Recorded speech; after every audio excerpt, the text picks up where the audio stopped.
पहली और सबसे महत्वपूर्ण जो क्लोरोबेंजीन की अभिक्रिया है वो है क्लोरल से अभिक्रिया। सबसे इंपॉर्टेंट अभिक्रिया क्लोरल से अभिक्रिया। क्लोरल से अभिक्रिया, देखिए क्लोरल का सूत्र इसके पहले भी हमने आपको बताया है। क्लोरल का दूसरा नाम जो होता है वो ट्राईक्लोरोएस्टेल्डिहाइड भी होता है, जिसका सूत्र है CCl3CHO। ये ट्राईक्लोरोएस्टेल्डिहाइड है या इसी का दूसरा नाम क्लोरल है। देखिए क्लोरल की अभिक्रिया जो क्लोरोबेंजीन के साथ होती है वो सांद्र H2SO4 की उपस्थिति में होती है और इसमें क्लोरोबेंजीन के दो अणु भाग लेते हैं। देखिए बहुत CCl3CHO प्लस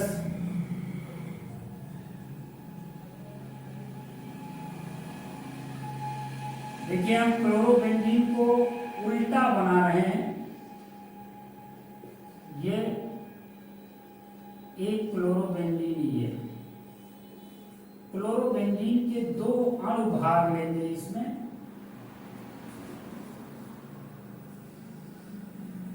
ये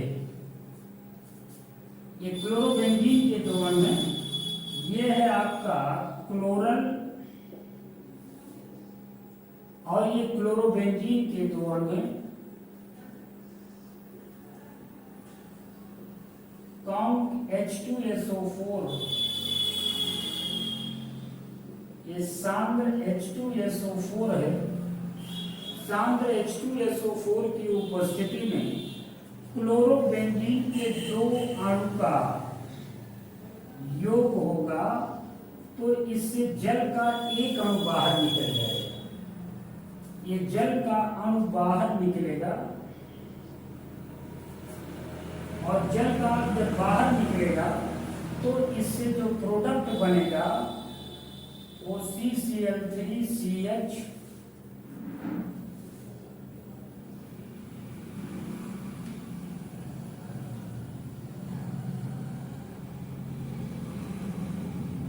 ये Cl और दूसरा ये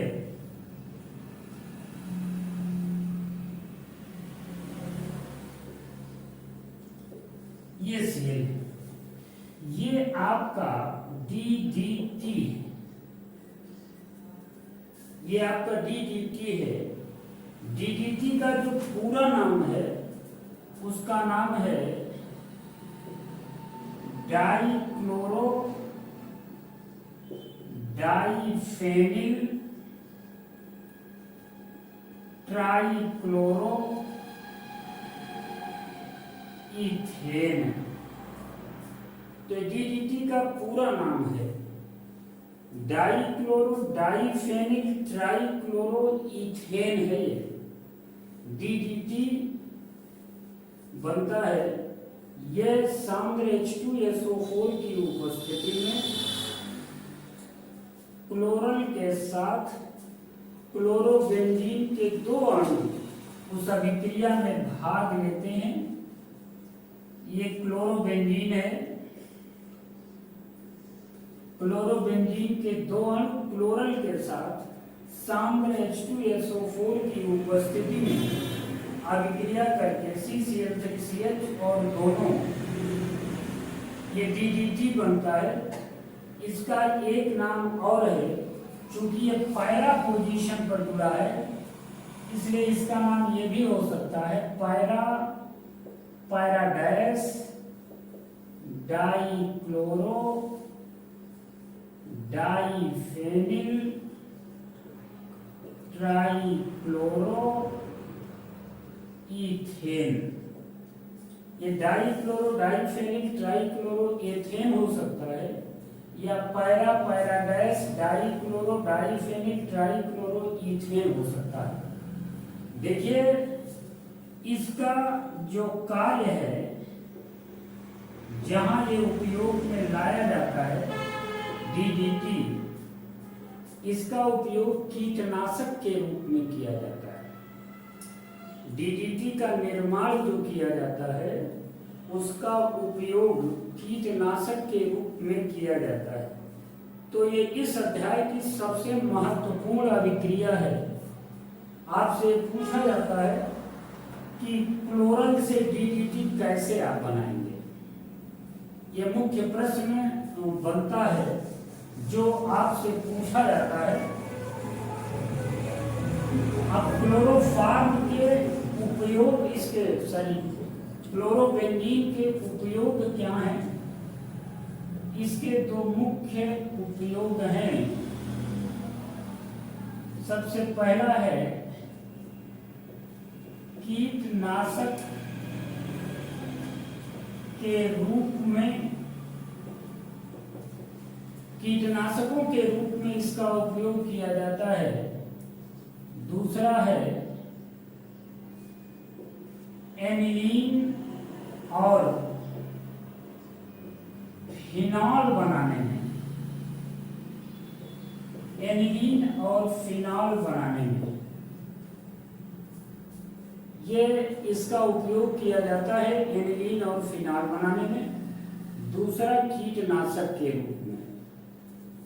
इसी में थोड़ा सा और है डीडीटी का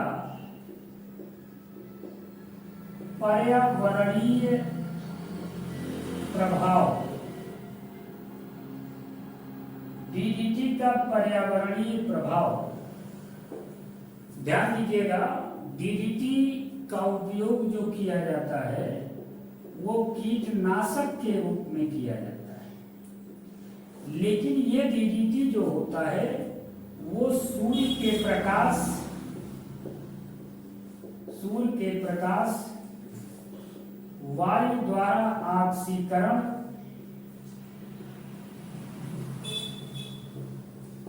और जैव अपघटनीय